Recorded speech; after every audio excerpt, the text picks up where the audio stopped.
Mr. President, our Colorado community is reeling from a heinous hate crime against the Jewish community in Boulder, Colorado. On Sunday, 12 Coloradans were badly injured after a suspect threw Molotov cocktails, incendiary devices, into a crowd, specifically targeting the Jewish people there, a targeted anti-Semitic attack. The 12 individuals were part of a peaceful march in Boulder that happens every week to call for the release of Israeli hostages in Gaza. The suspect has since told investigators that he planned the terrorist attack for over a year, that he specifically wanted to target the Run for Their Lives group, this group that had been meeting every week, lobbying for the release of hostages. The bottom line, this attack was not random. It was a deliberate hate crime against the Jewish community that was planned for months. The scope of that hatred is unconscionable. These were men and women who dedicated their time to advocating for innocent hostages who have been now held in captivity for over 600 days. Most importantly, the demonstrators were motivated by a desire for peace and were operating in a peaceful fashion. Let me repeat that these men and women wanted peace. Instead, they were met with horrifying and senseless violence. The upswing in violence targeting the Jewish community needs to be condemned at every level. And now, anti-Semitism and the hate that comes with it has taken root at home in Colorado. But Colorado's not alone.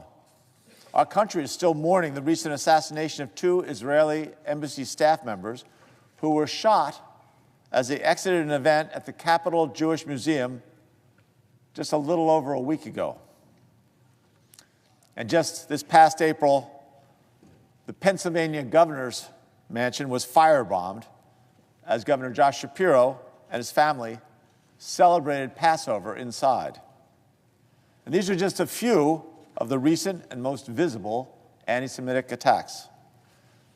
According to the Anti-Defamation League, anti-Semitic incidents have reached a record high since the October 7th, 2023 attack.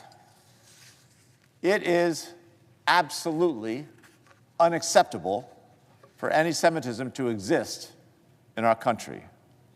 And yet, the Jewish community in Colorado and the Jewish community across the United States has to live with the daily fear of targeted terrorist attacks and escalating calls for violence against the Jewish people.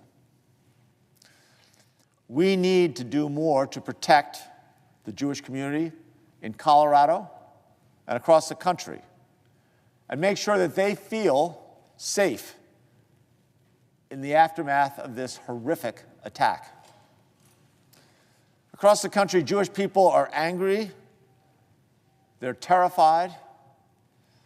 Jewish Coloradans woke up this morning feeling unsafe to go to school, unsafe to go to work, wondering what and if there's a path forward.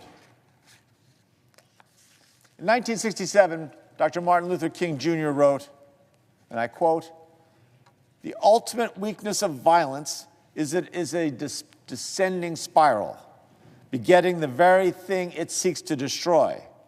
Instead of diminishing evil, it multiplies it." Colorado has always been a state that embraces difference and always will be. The answer to this violence is not to turn to the comfort of simple or black and white answers, backing into our corners and spreading more fear and more hatred. Now is the time to double down on our commitment to unity in the face of our differences. It is the only way we can guarantee safety and peace for our Jewish community and for every community. Now, what does that mean in real terms? It means fully investigating this hate crime and making sure the suspect is fully prosecuted to the fullest extent of the law.